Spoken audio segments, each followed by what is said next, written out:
Hello everybody, this is Kyle of CSJ Props. I just want to do a quick video here of a Saber I've been working on for a while now. This Saber was for Gwyn of the IRA forums, and this Saber was supposed to be a pretty quick and easy fix, but unfortunately due to certain circumstances beyond either of our control, it didn't turn out that way. When the Saber came to me, it had a bad main LED. It wouldn't light up properly, come on briefly, flicker, die. So I said, I'd take it on and take it apart, see what we could find wrong with it. And what I found was a big mess. This Saber came with an excessive amount of hot glue, poor wire splices, a poor design all the way around. The LED module in the end of this was left loose inside the Saber so that it would slide up and down, which I've come to learn is a fairly common practice of this particular Saber manufacturer. And what that was causing was undue pressure on the wiring for the board. Now that was done apparently because this has a removable battery solution. And that slack on the LED module was to allow for the battery pack to slide out the back end of the Saber when you needed to change the batteries. Now, needless to say, putting extra weight on the wiring every time you slide your batteries out of the back of the Saber was really not very good for the Saber. So ultimately, it ended up killing the soundboard. The soundboard itself was unsalvageable. I couldn't do anything with it. And every other component, luckily, though, was still intact and was functional. After I removed excessive amounts of solder from the main LED and cleaned up the connections, I was able to test it and find out that all the die on the LED were actually working properly. And I was able to rebuild this thing quite literally from the inside out. I removed the original switch, which was held completely in place with hot glue. It was the only thing holding it in. I've replaced it with a long 16mm AV switch, light up red ring switch, and that way I was also able to put a proper nut on the inside to tighten that switch in place so that it didn't need to be held with glue anymore, and it could actually be mounted the way it was meant to be mounted. Now, going along with that, as I mentioned, the LED module wasn't held in place by anything before. It has now been tapped, drilled and tapped with the set screw that actually holds it properly. And this Saber also had a very straight pommel, which didn't allow for a proper speaker cover. So it was basically just a hole. There was a big hole in the back, and you could see the speaker. You could shove your finger inside and poke the speaker if you wanted to. And the speaker itself wasn't in great shape either. So I actually had this pommel machined and had a proper pommel insert. I can't really spin this around properly on camera to show you. I had a proper pommel insert installed in it, and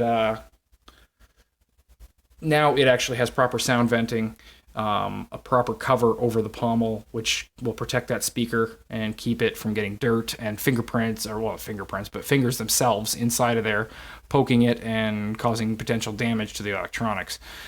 It also keeps the battery pack properly in place so it can't slide around anymore, and keeps everything nice and tight inside the hilt.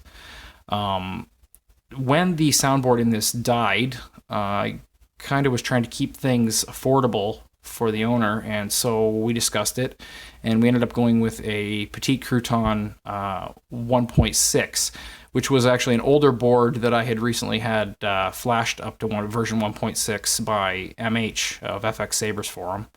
And when I got it back from him, I went ahead and did a full install with that. Now, that being said, I had to add a secondary switch because the Petite Crouton uses an auxiliary switch for the blaster effects and blaster block, etc., etc. So you can see here, there is a very small recessed switch that is basically camouflaged along with the hilt, so you really can't even tell it's there. And that now provides your auxiliary features of the board. So let's see here. I'm just going to fire this up. And as you guys notice, I'm not pulling a kill key here because, like I said, this has removable batteries, which, by the way, I have now tethered inside the hilt. There is a proper tether keeping that battery pack from being able to slide too far. It will allow it to come all the way out for battery replacement, but it keeps tension on that tether instead of on the wiring harness, which I left a little bit longer to allow some movement without the wires having to be worried about being damaged. So now you can pull that pommel off, you can slide that battery pack right out, you can drop it out pretty hard, and it's not going to do anything to the internal wiring because all the pressure is on the tether, not on the wires. I can't stress this enough, guys. People need to be doing these installs properly because all it causes is grief and frustration for the end user, for the customer who paid a lot of money for this stuff and didn't get what they were promised. They get a piece of equipment that fails on them because of poor craftsmanship. And this is one of those Sabers that I need to show off to some of the community who constantly come at me and say, why do you go after these people? Why do you complain about these people? This is why I complain about these people. Sabers like this that someone has and someone gets let down because they want to use it and, well, it died. Well, why did it die? It died because someone didn't do their job. And I hate people that don't do their job. I don't care who you are. I don't care what your name is like, how good your reputation may be. There's no excuse for not doing your job. So, now that I'm done that little rant, let's fire this puppy up and give it a listen. Now, I did that on purpose. You're going to notice something. I kick it on and it shut right off again.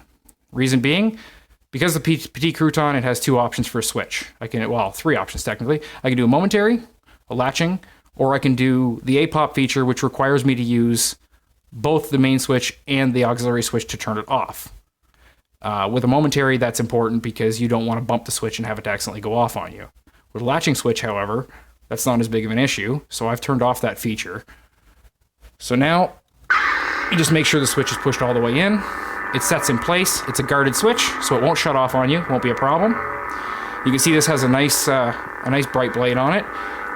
This is an LEDengin running the red and amber dyes. Red for main and amber for flash and clash. I'll just trigger that.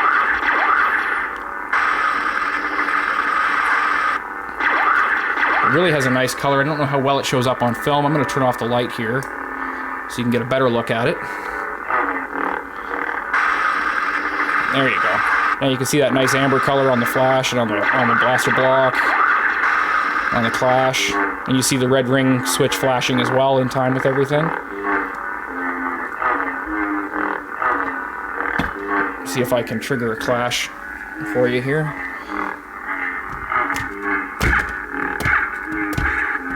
So there you go.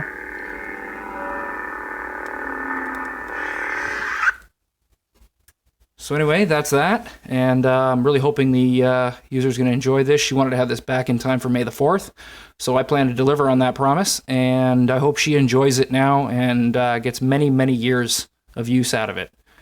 And that's it for now. Take it easy, guys.